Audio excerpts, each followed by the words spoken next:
Good morning class. मैं ममता Prajapat KVS interview Hindi की student हूँ और आज का हमारा विषय है हिंदी।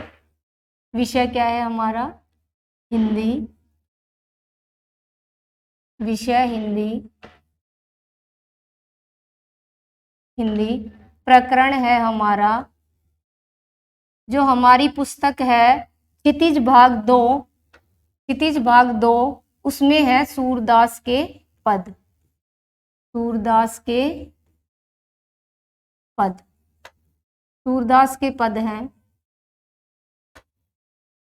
हिंदी साहित्य के सूर्य माने जाने वाले और कृष्ण भक्ति शाखा के कवि सूरदास जी का जन्म 1478 ईस्वी।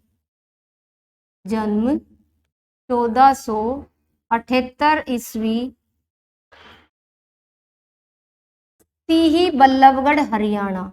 सीही बल्लभगढ़। सीही बल्लभगढ़ हरियाणा माना जाता है। सीही बल्लभगढ़ हरियाणा। और इनकी मृत्यु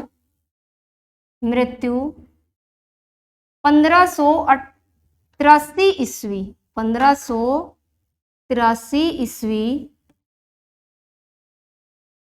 ये चंद्र सरोवर के निकट पारसोली गांव में रहते थे, जहां पर 1583 ईस्वी को इनका देहांत हो गया था। कहां पे हुआ था? पारसोली गांव में। पारसोली गांव में 1583 ईस्वी को इनका देहांत हुआ था पारसोली गांव में। इनकी मृत्यु पर जो विठल नाथ जी है, उन्होंने कहा कि पुष्टि मार्ग को जहाज जात है, जाको कछु लेना हो सो ले। आचार्य रामचंद्र शुक्ल ने इनके बारे में कहा कि सूरदास ने अपनी बंद आंखों से इतना अच्छा वर्णन, कृष्ण का इतना अच्छा वर्णन किया है कि कोई नहीं कर सकता। ये वात्सल्य का कोना कोना झांक आए थे। और जो आचार्य प्रसाद द्विवेदी है, उन्होंने कहा कि सूरदास जी जब अपने विषय का वर्णन करते थे तो रूपकों की अलंकार शास्त्र हाथ जोड़कर उनके पीछे पीछे दौड़ता था। रूपकों की वर्षा होने लगती थी और उपमाओं की बाढ़ आ जाती थी और संगीत के प्रवाह में कवि स्वयं बह जाते थे। जो इनकी रचनाएं हैं वो आचार्य रामचंद्र शुक्ल ने इनकी 25 रचनाएं मानी है, जिनमें से इनकी प्रमुख रचनाएं 3 हैं। कौन कौन सी? सूर सागर जो 1530 या कहीं कहीं 47 भी मिल जाता है की रचना है। उसके बाद इनकी जो दूसरी रचना है सूर सारावली, ये 1548 की रचना है। 1548 की। उसके बाद है साहित्य लहरी जो 1550 की रचना है। 1550 की रचना है। इनकी जो सूर सागर है उसी से ही भ्रमर गीत सार लिया गया है, और भ्रमर का अर्थ है भंवरा, जो हमारे सिलेबस में लगी हुई है। भ्रमर गीत सार। भ्रमर गीत सार को सूर सागर का हृदय कहा जाता है। आचार्य रामचंद्र शुक्ल ने इसे एक पालंब काव्य है। आचार्य रामचंद्र शुक्ल ने इसे ध्वनि काव्य कहा है और यह एक उपालंब काव्य है। इसमें ज्ञान पर भक्ति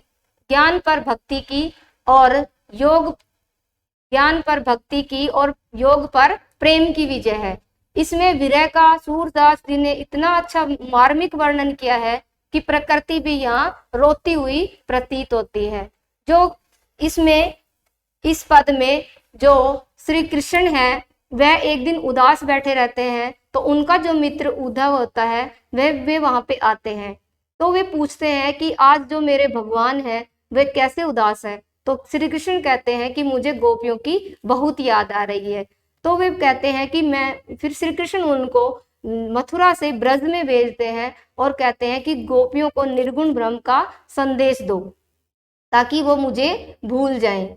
तो जो उद्धव हैं वे ब्रज में जाते हैं और पीताम्बर रूप धारण करके वहां पे जाते हैं। तो गोपियां उनको पहचान लेती है कि ये श्री कृष्ण तो नहीं है।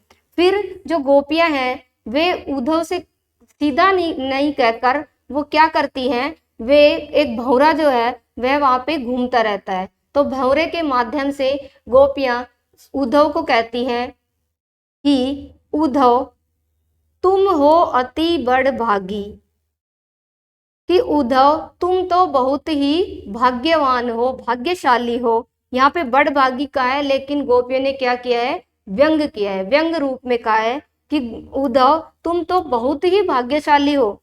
अपरस रहत सने तगाते नाहिन मन अनुरागी, कि तुम जो हो वो इतने भाग्यशाली हो कि श्री कृष्ण के पास रहते हुए भी तुमने उनके प्रेम को नहीं अपनाया। पुरैन पात रहत जल भीतर तारस तेन दागी। पुरैन कहा था यहाँ पे कमल के फूल से, कि कमल का जो पुष्प है उसके ऊपर वह जल में रहता है, लेकिन जल में रहते हुए भी उस पर एक पानी की एक बूंद भी नहीं लगती। वैसे ही तुम श्री कृष्ण के पास रहते हुए भी तुमने उनके प्रेम को नहीं अपनाया। हम तो ऐसी बावली हैं कि हमने तो उसको अपना लिया है, तुम इतने पास रहते हुए भी उसके प्रेम को नहीं अपनाया। जो जल माह तेल की गागरी बूंद न ताको लागी।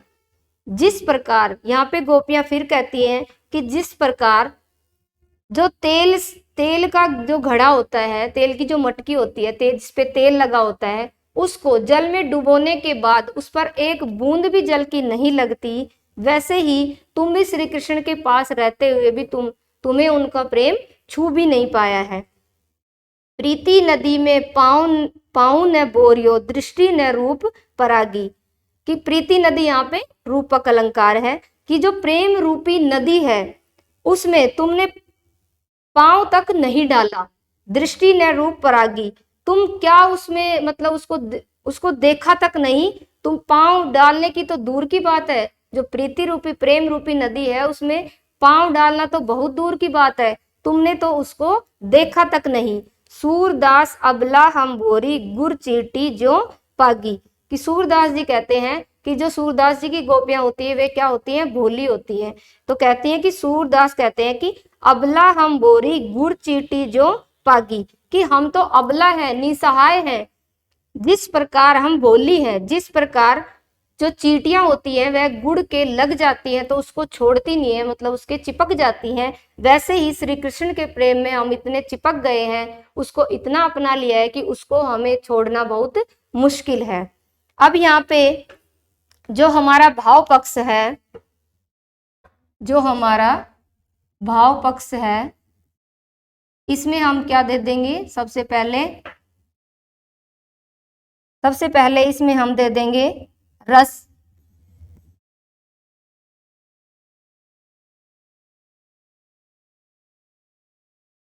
रस दे देंगे, इसमें कौन सा रस है इसके अंदर,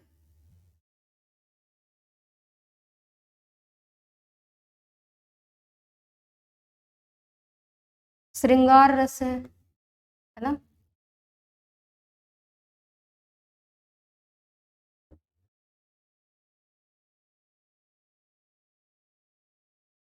श्रृंगार रस है, और कौन सा श्रृंगार है, वियोग श्रृंगार है ना, वियोग श्रृंगार।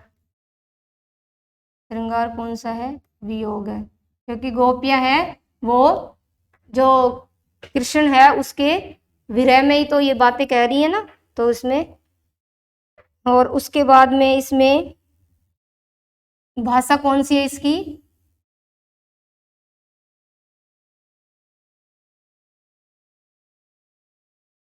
इसमें जो क्या किया गया है, संदेश क्या है इसके अंदर, संदेश है निर्गुण पर सगुण की विजय। निर्गुण पर सगुण की, निर्गुण पर सगुण की विजय। निर्गुण पर क्या है? सगुण की विजय है। क्योंकि आगे जो पद है उसमें जो उद्धव है वो बिल्कुल शांत हो जाता है, इन बातों को सुनकर वह निशब्द होता है, उसके पास कोई शब्द नहीं रहते। और इसमें जो भाव कला पक्ष है, कला पक्ष, इसमें अलंकार है, अलंकार है इसमें, रूपक अलंकार है। अलंकार कौन सा है? रूपक।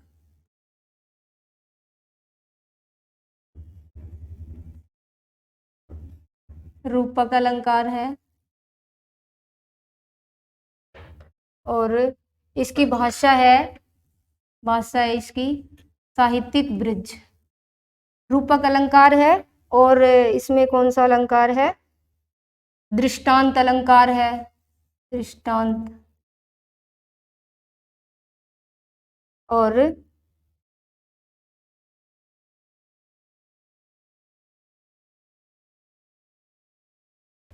इसमें जो भाषा है वह कौन सी है? साहित्यिक ब्रिज भाषा है, साहित्यिक ब्रिज भाषा, साहित्यिक ब्रिज भाषा है, साहित्यिक ब्रिज भाषा है। Thank you. जय हिंद, जय भारत।